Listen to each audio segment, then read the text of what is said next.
Let me know. I'm terrible at the whole like 3, 2, 1 go thing. I'm like, I've never done a podcast before, so we'll see who's more terrible. We've only done, this is the second one we've done in real life. We actually tried to do one. We do these kitchen side episodes with just like me and the 2 other co-founders, and we decided to have drinks during it, and we had to scrap the episode entirely. I shouldn't even be saying this, but yeah, it's like unusable. So it can't be worse than that. I promise that. Okay, so table setting. Actually, let's just talk about the ad. You said ads, like modern, like ads in our minds right now. Jaguar, you said another one for New York. What are we talking about? Okay. So I ran the marathon in 2017, and I'm still trying to weave that into every conversation. But Nike every year puts out some type of like somewhat on point ad, like focusing on that, because it's such a big like cultural movement in the city. And I don't know if you've been here at that time, but it's like pure magic. Like everyone comes out, everyone's super nice on their best behavior, and there's just this crazy energy, whether you're actually participating in the race or not. And this year, their ad was all about how winning isn't comfortable. And it starts out with the song Love Hurts, and like all these different types of people, like really struggling, like walking downstairs or sitting in a chair outside. Obviously, they're all wearing Nike shoes, but it's like really subtle. And then the whole thing is like checking in on marathon runners the day after the race, making sure they're okay. But it's just like really interestingly constructed and just totally like does the perfect job of playing in on some big cultural movement that I would say our whole nation kind of to a degree, if you're somewhat akin to that. I saw that ad. I don't know if it was the same ad, but I saw a Nike ad like when I was at the movies once. It was along those same lines about the competitive drive and like being uncomfortable, and it was very like I think it was controversial. I don't think it was like offensive controversial, but I think it didn't resonate with some people. But then I remember talking with my co-founder David, and he's like, I loved it. Like it was great. So I would imagine it's probably along those same lines where it's not as flowery, like it's not as like a rah-rah motivational. It's like, oh, here's like the truth. Like it's a uncomfortable feeling to drive yourself this hard. I think it's also really challenging for brands to effectively advertise in a really subtle way. And for the first like several seconds in, you really don't pick up on the fact that it's a Nike ad. And the people featured are so vastly different in terms of really everything you could depict about them from just viewing and then bringing it all together. It was just really, I think, well done. Wasn't there some commentary about how Nike lost their way and started doing more just like D2C, like performance marketing? They stopped doing the brand advertising. They stopped like doing the aspirational stuff, and Hoka or something like that like took their lead there or something. Like I don't necessarily follow this like super closely, but shifted a little bit from being so like athlete forward, which really only speaks to a very small portion of the population, right? That would consider themselves like a serious athlete. But maybe that was kind of following the worldwide trend of athleisure becoming more like broadly adopted, which was exacerbated by like COVID, and everyone was kind of just mulling around in their living rooms wanting something comfortable to wear. But I think I was actually just listening to a podcast about the rise and fall of outdoor voices. I'm not sure if you remember that brand. It was kind of more female targeted, I think they were based in Austin, Texas, maybe. I think so, yeah. They were a huge brand then, in like 2016, 2018, something like that. Exactly. And I think they really like built a whole brand around this trend of like athletic wear doesn't need to be only focused on athletes. And they were, I think, one of the first brands that largely was D2C in the beginning that really capitalized on that trend. But there's just like a laundry list of failures that unfortunately unfolded. Gotcha. So Nike went that direction, and then now they're going back to the roots. I think that was like an impetus for this like newer for them style of advertising that touched on like the human soul behind making the decision to wear their it's interesting. It's like there's this high level. This is so above my grade in terms of like targeting and like audience and all of that stuff. But yeah, I'm a consumer, so I can read into it and I guess have an opinion, but I don't necessarily know if it's an intelligent opinion. So, and I'm like I told you, I'm a spreadsheet, like SEO, growth modeling. Like when it comes to resonating with an audience at that scale through ads, there almost seems to me like there's that quote, if you're for everybody, you're for nobody. And it seems like sometimes that's where these brands kind of miss But then you have the cultural commentary when anybody takes a risk and does kind of like maybe, I don't know how controversial that Nike ad was, but you mentioned the Jaguar one too, which like is totally divisive. Like it's like I see the most vitriol it takes on both sides, and it's like there may be an element that's necessary, at least to some level of like on that gradient of like completely controversial to completely safe and banal. There's got to be some like that's for me and that's not for me, right? Does that make any sense? Yeah, I think it's going to be really interesting to see what they do next. I think it was either going to play out as such a genius move or like just a truly horrible mistake. But I mean, looking at what they did against every other auto brand, even some of the newer entrants like Rivian, that's kind of this cool new, like more emerging OEM, it's totally radical. So maybe too radical. What is OEM? So like original manufacturer. So like the leading auto brands. So yeah. But yeah, I don't know. Like they definitely probably, I'm assuming, generated a massive spike in search and awareness obviously went up. Who isn't talking about that commercial? Did I personally like it? No, but it's unlike any other automotive ad I think we've ever seen. So they really are doing something totally different. Obviously playing into a much younger demographic than one would have associated with that brand previously. But again, maybe you do need to take those radical changes to hone in on a totally new audience. But, if Gen Zs and millennials are who they were trying to hit, I don't know anyone in my peer set or immediate network that was personally like moved by that ad or tuned into it outside of a mocking manner. Right. That reminds me of something I've been thinking about recently. There's sort of, I don't even know if this is advice that people truly follow, but the whole all press is good press or like attention, right? You just want awareness. Awareness like eventually translates to consideration and revenue. It seems like that's a simplified statement that probably isn't necessarily true. But I've been seeing that in the B2B world too, where you have like these LinkedIn beefs. Have you seen these where it's like CEOs of different SaaS companies will like shit talk each other and like call each other out and like really? No, I need to look this up. Competitive ads on steroids, and they're like, I don't want to give specific examples, but they'll like call them out by name and be like, hey, you guys suck at this thing, and it's like this whole beef thing.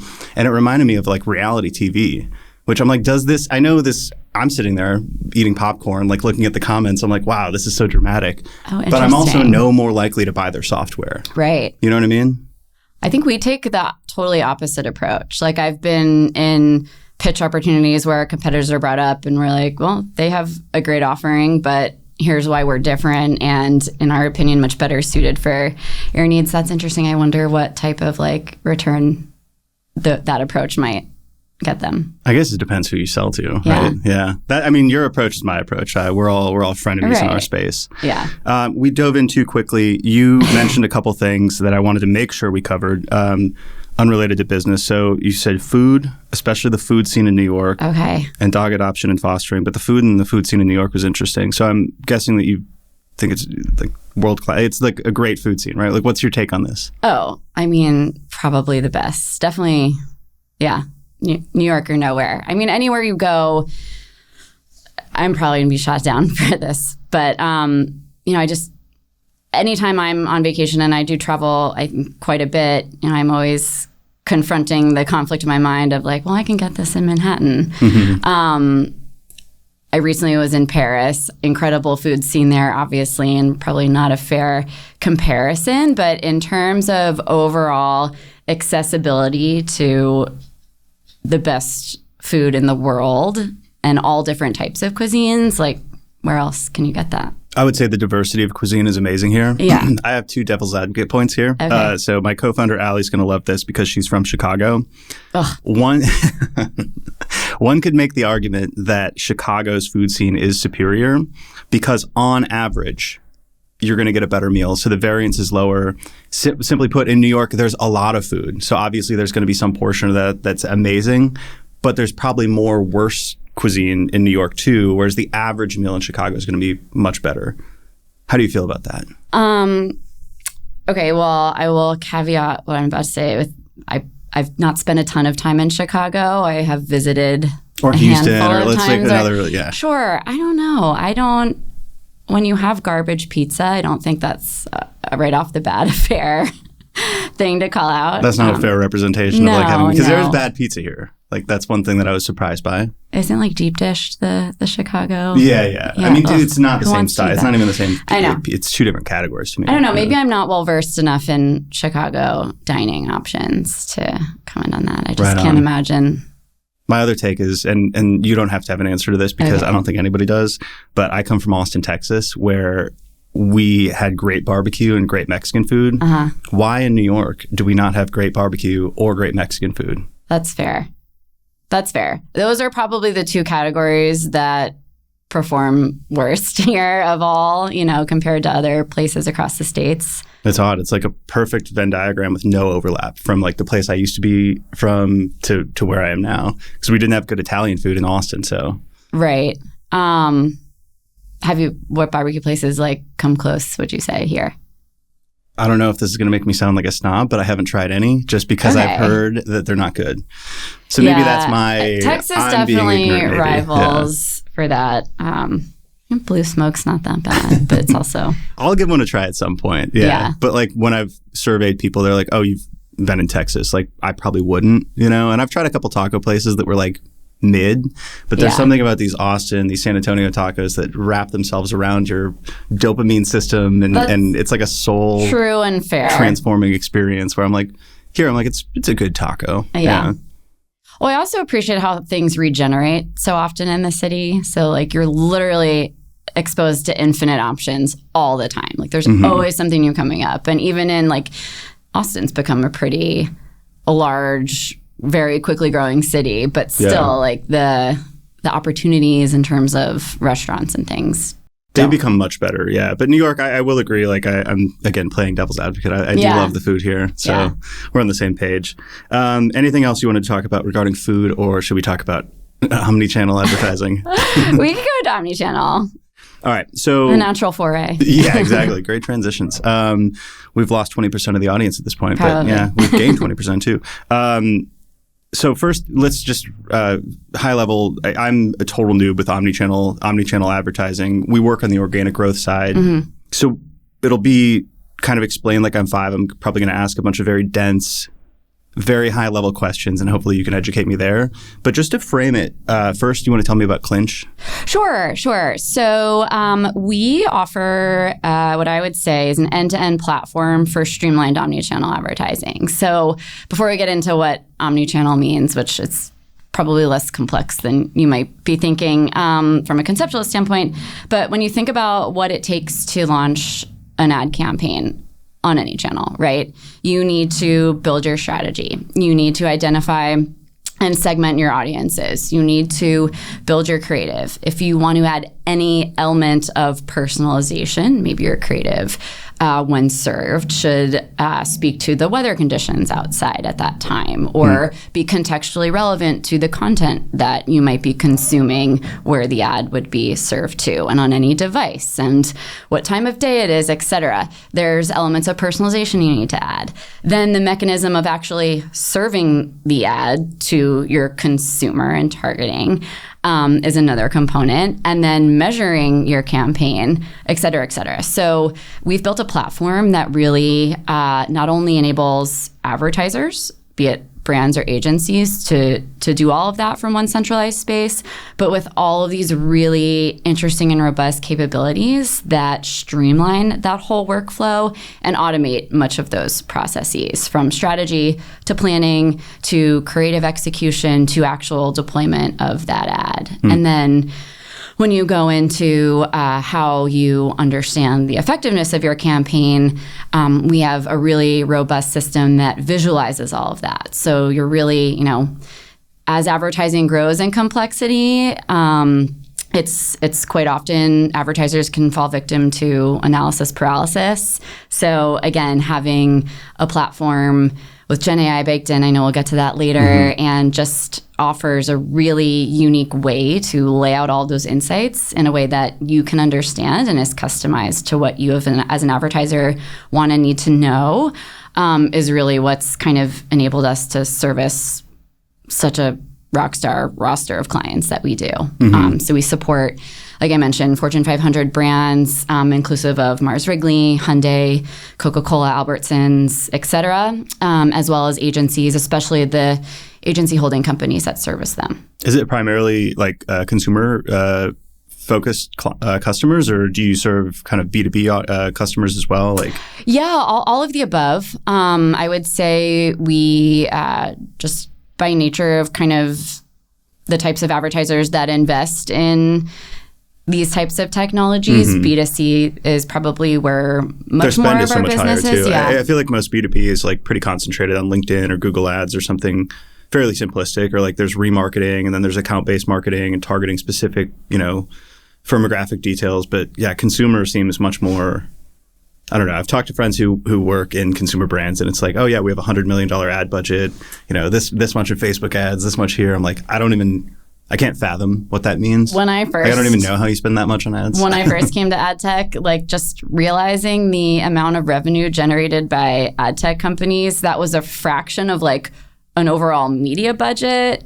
It's crazy. It's just mind blowing. But once you've been in it, kind of, I guess, grow a little bit jaded to what just the volume of money flowing through an advertising budget overall. Yeah, it's wild. And then not to jump too far ahead, but to bring understanding and context to Omnichannel. So a lot of people actually conflate that with multi-channel advertising. That was one of my questions. We know we're starting to understand now, right? Like every consumer out there consumes media on a variety of channels and devices. We're on our phones. We're on various apps on our phones. We probably all have a connected TV device, right? And access various streaming apps, Hulu, Roku, Max, et cetera. Plus, especially living in cities, we're privy to a variety of digitally enabled screens in out-of-home opportunities. So think like billboards, in-store advertising, et cetera. Yeah, we're in Times Square right now. There's some ads outside. Exactly. Yeah. Even podcasting, I think, I'll get into this in a second too, but I think that's such like a not untapped channel, but one that's like really going to accelerate its presence across media plans. But anyway, going back to the multi-channel approach, we know you need to effectively reach your consumer. You need to target them across a variety of channels to really stick and resonate. And the way a consumer most effectively receives advertising messages may vary from different platforms. The ad I'm going to respond to while I'm sitting in my couch at home, just scrolling on Instagram, is going to probably need to speak to me a little bit different than what I'm being served when like watching a show on Hulu or something. You know? Definitely. So there's a lot of difference in that. And when we talk about omnichannel versus multi-channel, omnichannel is really connecting all of these channels in a really data-driven, streamlined way. And not only serving ads in every channel, that's more the multi-channel approach, but saying, okay, how do I really streamline my campaign to effectively target my audience at every channel that makes sense for me to target them on, and then be able to analyze how those campaigns are performing, and then make optimizations across various channels as well. So this may be dumbing things down, but multi-channel is merely choosing to operate and play in more than one channel. I would say it's to say hey, let's say we're a startup and we've done well with LinkedIn ads. We're like, hey, let's experiment and try Google ads. Now we're multi-channel, right? Yeah. Whereas omnichannel is thinking about like that individual person or aggregate, group of people that you're trying to reach, and thinking, all right, among all of the places that they're going to potentially have touch points with us, how is that all connecting to the gestalt, the overall funnel or customer journey or whatever word we want to describe? How does that all kind of factor in together? So there's not like a disparate experience across like a Spotify ad, a Hulu ad, a billboard, et cetera, et cetera. How does that all like kind of work together? Yeah, well, and that's like one of the core value props of our platform. So a lot of advertisers, especially those not working with Clinch yet, tend to silo their approach to multi-channel activations. They maybe work directly with Meta and directly with TikTok. And then they have another team over here that's working with streamers, right? So for video activations. And they have a whole nother team that's probably nowhere near any of these people managing like out of home. We have the ability to manage campaigns across all of these channels from one centralized platform. And like you can just imagine the benefits gained from doing that from an efficiency standpoint. So how seamless it is to repurpose assets, for instance, across all of these channels. And so it's simply like less wasted time of your team's resources. Less hands on keys, yeah, and just better, more holistic understanding of performance. It's a brand overall wants to or should be thinking about how all of these campaigns and channels and efforts and data points can come together and what's performing best. And maybe those decisions or that knowledge will make you pull back from one channel versus another, or just better tap into what's truly resonating. But it's so much more difficult to do that if you have all of these disparate point solutions that you're trying to activate through versus, again, one unified system to do all of that. This is obviously like not the value prop of Clinch, but like I'm just wondering, like theoretically, or maybe not even in practice, but theoretically, could there be advantages to operating in channel silos? Like the two things that came to mind would be like different KPIs for different channels, which I'm sure Clinch also helps solve. But like there's maybe podcast ads that's driving some sort of a mind share or brand recall, right? Like if you're comparing among like 5 different cereal brands, high protein cereals, I think, or mattresses advertise a lot on podcasts. Maybe that's kind of the KPI that you're tracking there, but that probably wouldn't be the same thing that like Google ads would be driving towards.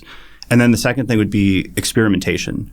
So like how do you sort of do decentralized experimentation? And maybe if you're like a channel expert looking at like just LinkedIn ads, you have a lot more wiggle room.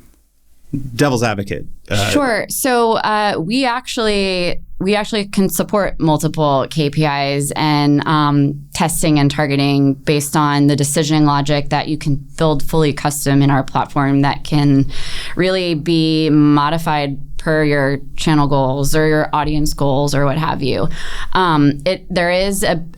Things just work a little bit differently when we're talking about a channel that enables third-party ad serving versus more of a walled garden. So like Facebook, for instance, they don't allow third parties to do the actual mechanism of serving ads into their platform. They keep it all to themselves and have their own algorithms. But there's still lots of value in working through those channels from that same centralized place because, one, you can really lean into the creative efficiencies. We happen to have an API with Meta so that you can, let's say you need to pre-render because Facebook doesn't allow third-party ad serving and it doesn't work programmatically. So if you wanted to serve ads maybe tied to weather or like sport game outcomes, instead of having that ad through our ad serving change on the fly with information we're pulling in, like I'll give you an example. Let's say we recently, for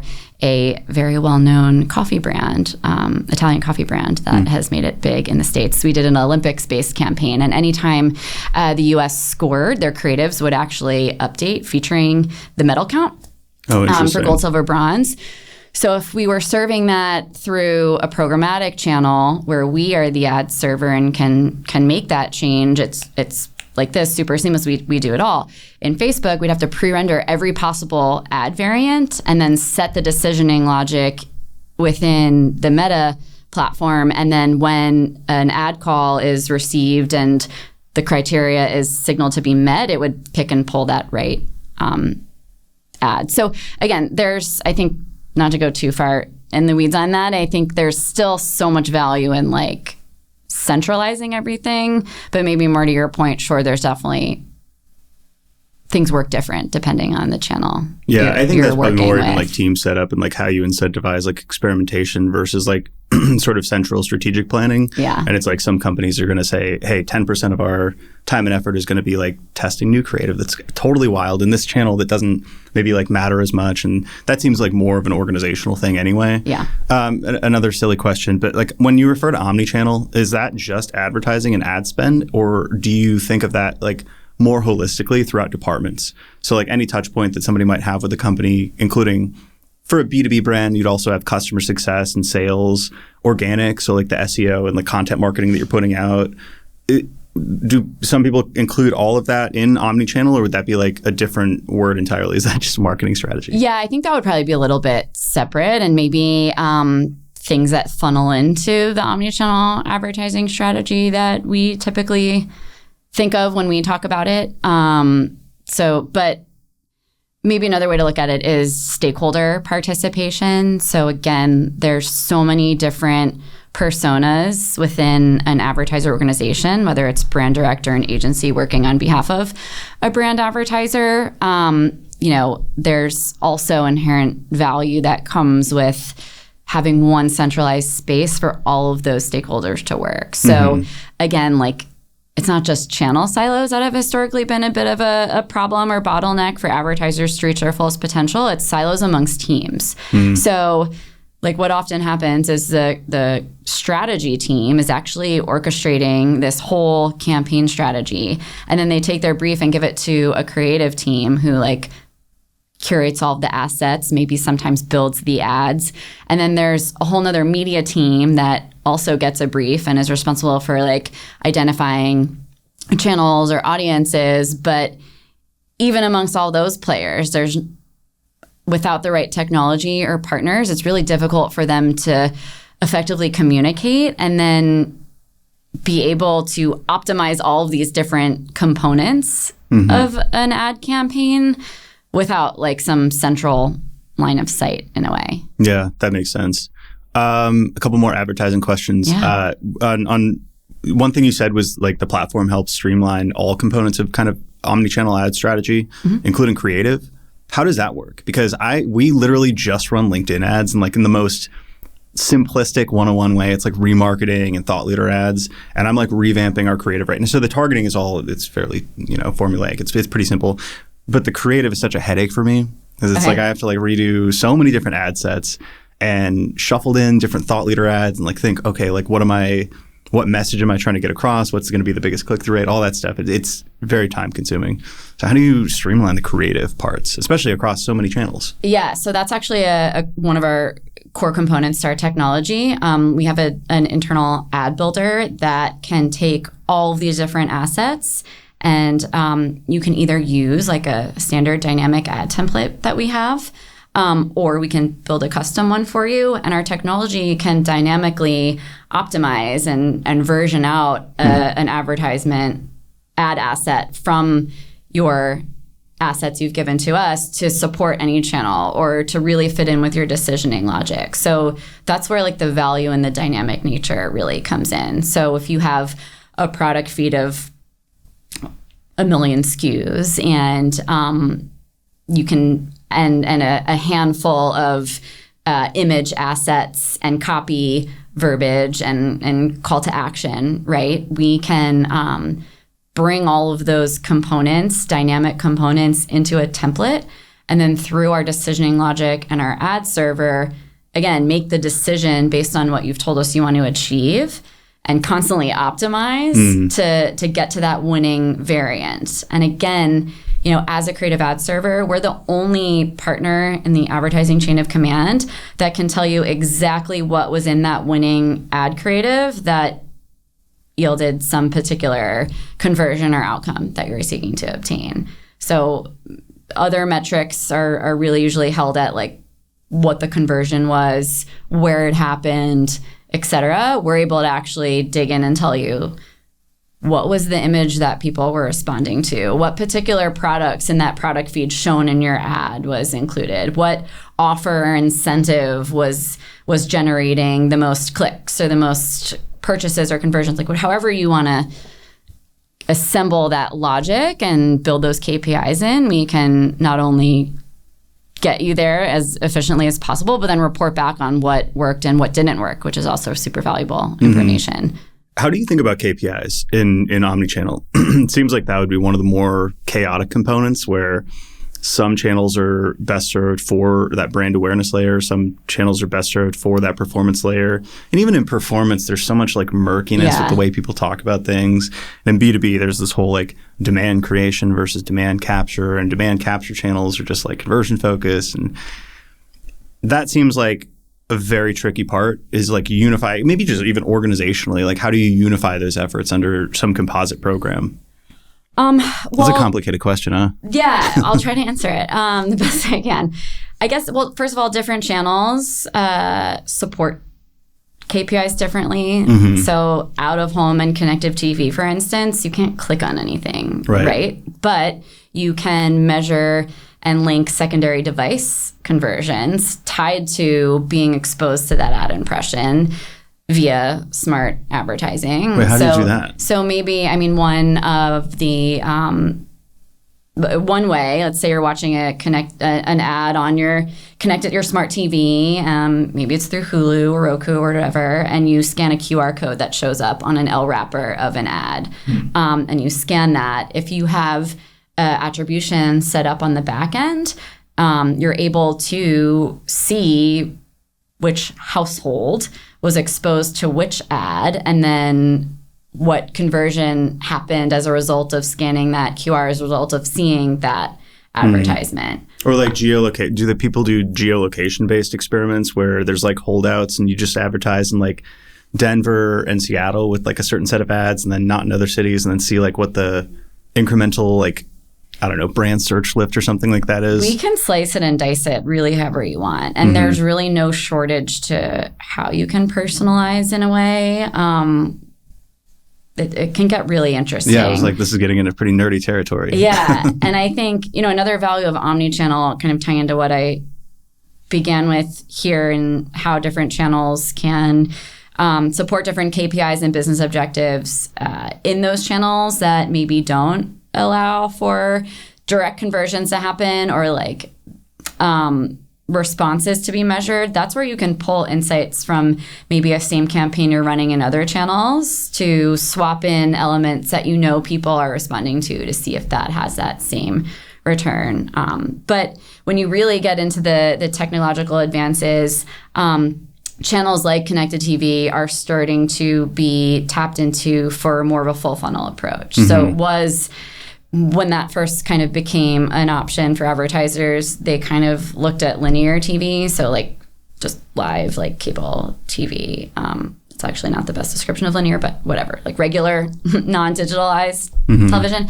And we're just kind of applying the same strategies, and it was all like awareness-based for the most part. But because of advancements on the back-end technology and ways to do attribution, you can now utilize those channels for more of mid to lower funnel KPIs, which is pretty interesting. And I think I was just at a CTV conference here, and like every advertiser was complaining that it's really expensive still to advertise across CTV, and we haven't quite yet solved for understanding true ROAS on that channel.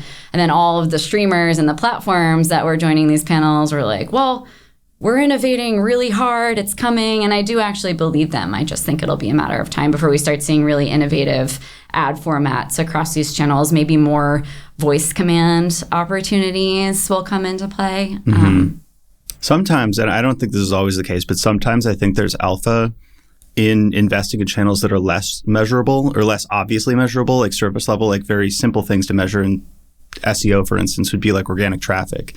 But less measurable things would be like how many times you're included on bottom of the funnel listicles that, list comparative products, and how that also plays into LLMs. It's very unmeasurable. Yeah. But because it is, I think fewer people invest in it because the things that are easiest to measure, it's like easier to prove that to your boss or like to a committee or something and say, hey, we should invest in Instagram ads because we can measure it very easily. So I think in some cases it's actually like there's some alpha there. And even with y'all, like how Clinch goes to market, like didn't you say you do a bunch of like in-person like dinners and events and stuff like that? Like those are tough to measure. Yes, yeah, they are. I think going back to your KPIs though, you do need a full funnel approach even to like business marketing, right? So we just measure that stuff in vibes. Right. Yeah. If it's good vibes, it's vibes good. Are the number one KPI. Number 2 is conversion and return. Yes, exactly. Yeah. Revenue second. Yeah. Vibes are important too, though. I'll save us the headache and the audience the headache, because I do want to ask more about measurement and data and privacy and all of that stuff. We don't have 5 hours though. Right. So I want you to tell me more about the personalization stuff. So you'd mentioned like the example of weather and the Olympics thing. In B2B, personalization is often very surface level. It's like using somebody's name and company name in an email, a cold email, or you can do that on LinkedIn ads now. It's like, hey, Omniscient, I see you checked out our website. And in my mind, I'm always like, okay, it's actually backfiring almost, because I'm like, okay, this is like a parlor trick, right? You're talking about some more advanced things like real world, right? Weather pattern. Like, first off, how do you even like plug that in like via like whatever API? Second, like, what is the value of doing that? Like, how, like, are there concrete examples? Can you just give me more examples of like how personalization is playing in that you've seen, like some cool examples? Yeah. And it, like I said, it's so varied dependent on who the advertiser is, who their consumers are, and what they're trying to achieve. I guess to start with how it works, kind of, we have open APIs with multitude of data providers. So a weather database that it can be activated globally. We have a sports API, so that can pull in often real-time data around various leagues, teams, players, etc. During COVID, we ran an interesting campaign for Anheuser-Busch InBev. I think it was Budweiser, if I'm not mistaken. And they actually wanted us to trigger certain ads based on COVID surge rates, which varied per location. So instead of targeting a user to go out and purchase their beer at a local merchant, they were more incentivized to enjoy their beer home alone for themselves or with friends at home in the home. So it's like, again, it changes so often based on what the advertiser need is, socioeconomical factors, etc.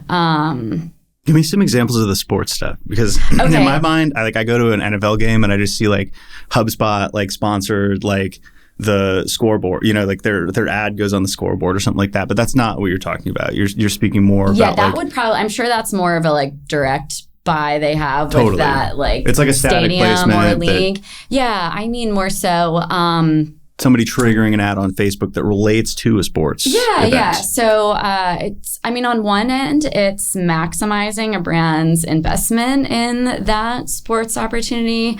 I can probably talk about this because it was approved for a white paper we're about to publish. But a while back, we supported a campaign for Snickers tied to their sponsorship of the NFL. So I think that one was largely an awareness-based campaign. But if you were to bring a localization element into that, for instance, let's say they also had a partnership with, this is hypothetical, with Walgreens, you can then bring in some type of CTA to drive a user to not only, be aware of the alignment between Snickers and NFL, but also have more of a mid to lower funnel objective tied in to go purchase this at Walgreens because you can get 50% off by scanning this QR code or whatever.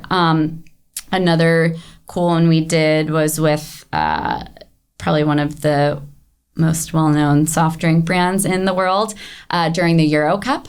So there were 4 regions supported.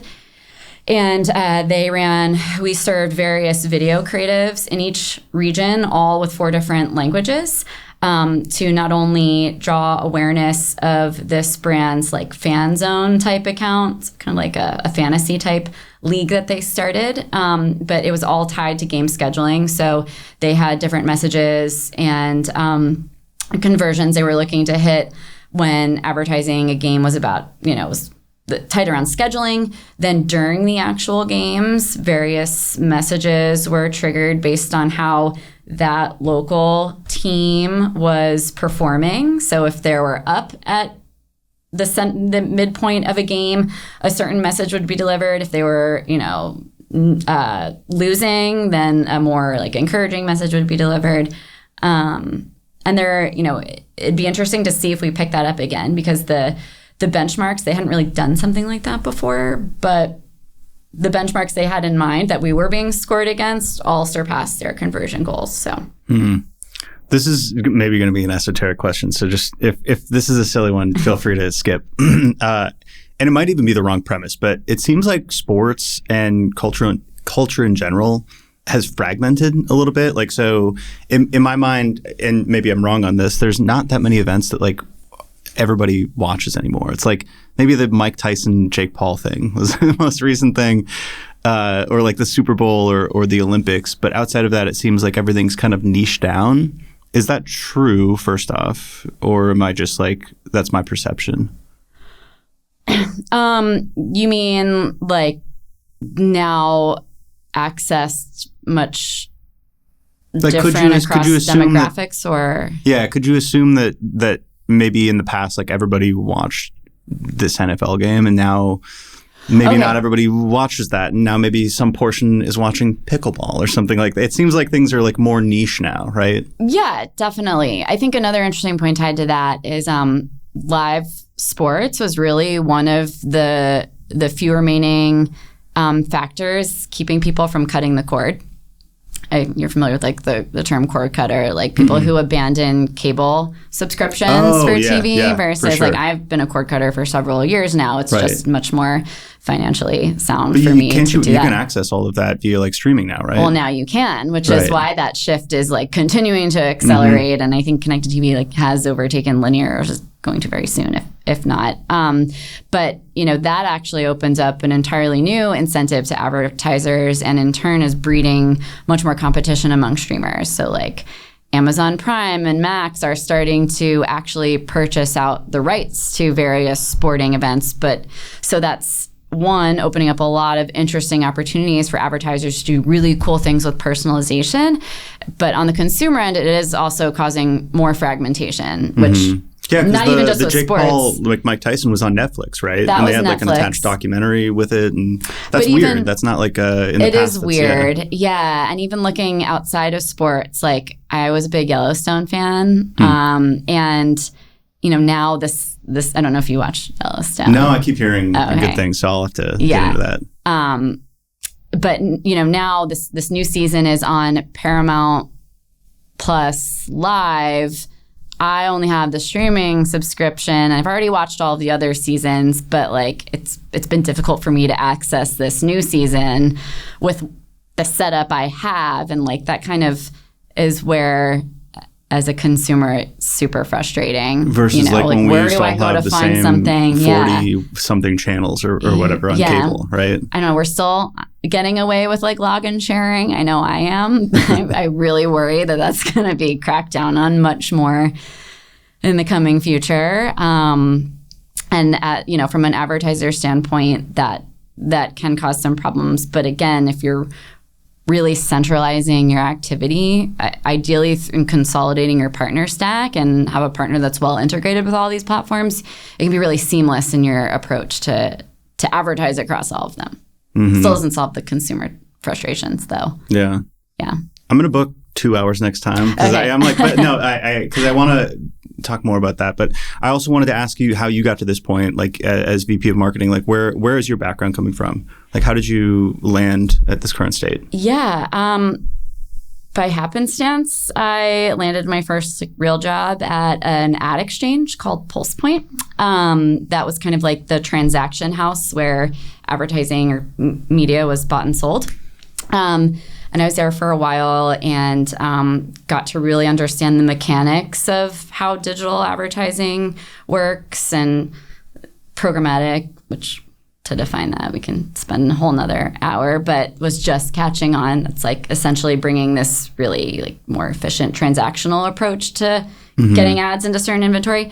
That was a big like shake up in the space. So it was cool to like work out a company that really had to change the way they operated to conform to this new way things were working. And then after that, I went to a data marketplace, an audience data marketplace, where I got to really understand the mechanisms of audience segmentation and targeting and the data side of it.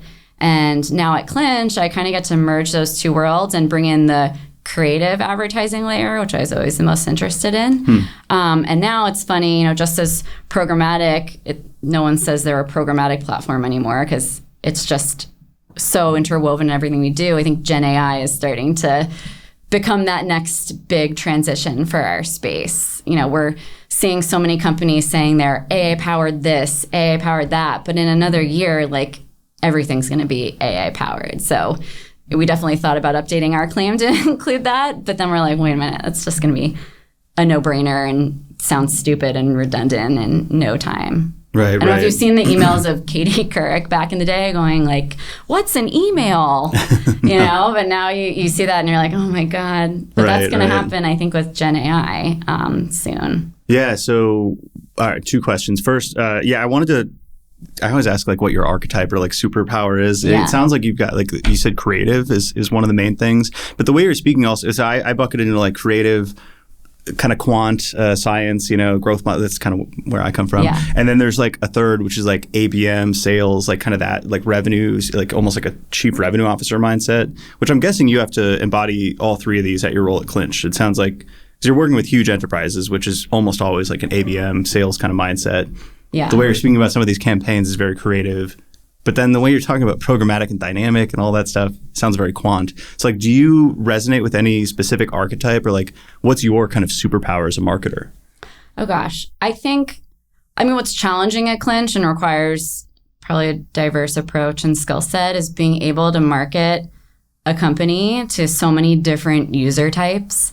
So the decision makers are often that C-suite level, whether it's a brand that we're talking to or an agency. However, there's a lot of really important decision influencers that are maybe a couple steps lower in the totem pole at those entities that are equally as important to speak to and effectively market to, but in a different way. So I guess just being like really agile and organized is probably important for you me. Would say you're very organized? I try to be. Yeah. I'm the worst at that. Yeah. What's your organization I would say agility system? more so, especially working in ad tech. Everything changes so freaking fast that you really need to be able to, capitalize on nuances or shift and pivot really quickly. But not to be too self-serving, but that's what I appreciate about Clinch so much. Like, our core company superpowers have always been, I know we're almost at time, have always been, true omnichannel, true efficiency, and introducing Gen AI, and then the data we're able to report back on. And all of our competitors in our competitive set have made pretty drastic changes to how they're presenting their solutions, and we never really had to do that because ours were always so incredibly future-proof to the needs of our clients. So it's really just kind of continuing to update our marketing around that, but having that core structure of our capabilities being so rock solid and have such a longevity to them has been really nice. What are some of the things that are keeping you up at night? And when I say that, I mean, it's not like stress problem, blah, blah, blah. Like for me, I'm kept up at night with things I'm excited about. So what are those big problems that you're looking at? What are you hoping to solve? Future focus, 2025, AI, all this crazy stuff. What's on your mind? Yeah, I think staying ahead of the curve or trying to keep up with the curve with Gen AI, not just how it's going to change the way our business works, but how I can harness it and use it. It's still such a seemingly ambiguous topic, and it's already hitting us so fast from all angles. It just in every aspect of my life, I regularly think oh, am I aware enough of how this is being integrated into my life? Probably not. Every single one of us is we're behind. Everybody's behind. I feel I'm just gonna wake up one day and an AI monster is going to slap me in the face and I'm going to have no idea what I'm doing anymore. Yeah. From grocery buying to How do you my keep job. up with it? I feel I'm also in the same boat where it's I wish I could take a 2-week vacation and just play around with AI stuff. Yeah. Oh, sorry. What did you say before that? How do you keep up on it? I'm trying to. I don't know. Do you read? Reading, do you just being in the know. Yeah. I'm always looking at ways, my team can work with it, integrate it to bring efficiency into what they do. That's been a huge thing for us is like me as one person who also has to do hiring and sales and all these other things. I can't just be the expert anymore on all things AI. So decentralizing it, and we just created a Slack channel where we share learnings and different workflows and tools and custom GPTs we're building. And it's been a vibe shift the last 6 months or so, I would say, where the team is doing way cooler things that I would even be able to conceive. I'm like, I would never have thought to string together, this clay table with this custom GPT, with this Zapier automation. So then I get to learn. And sometimes, I don't actually dive in and figure out like how to do that myself. I'm just like, oh, that's a capability we can use AI for now. But it's been seeing everybody around me do cool things and kind of incentivizing that. Yeah. Because I just realized I've got not enough time. I wish I did. Well, that's kind of been at the forefront of our company's approach to Gen AI. So we actually just launched this capability called Copilot, which acts as like a virtual expert team member to really guide you through the entire process of planning, running, and measuring a campaign. So similar to how you might, I think everyone's most familiar with ChatGPT and asking prompts for like a written output, like summarize this article into a post, something I could post on LinkedIn or something like that. So as you go through what we all know to be really sometimes complex process of like, how do I know how to build a campaign when I only have social media knowledge and I need to run this on connected TV and programmatic display. So our system really guides you in a written, spoken or typed conversation, like how to do all of that and how to mitigate errors or what have you. It's pretty cool. And I wish I had a Copilot for my personal life. Yeah, no, same here. Sure we will. Oh, this is awesome. This is your first podcast, huh? Yeah. Well, come on again sometime. I will. Yeah, let's do another one. This was great. Yeah. Anything that you wanted to promote or shout out or any last words? I think I got it all. And Copilot was the big one to make sure. So nice. Well, thank you so much. Still listening. Just kidding. This is great. Hey, thank you.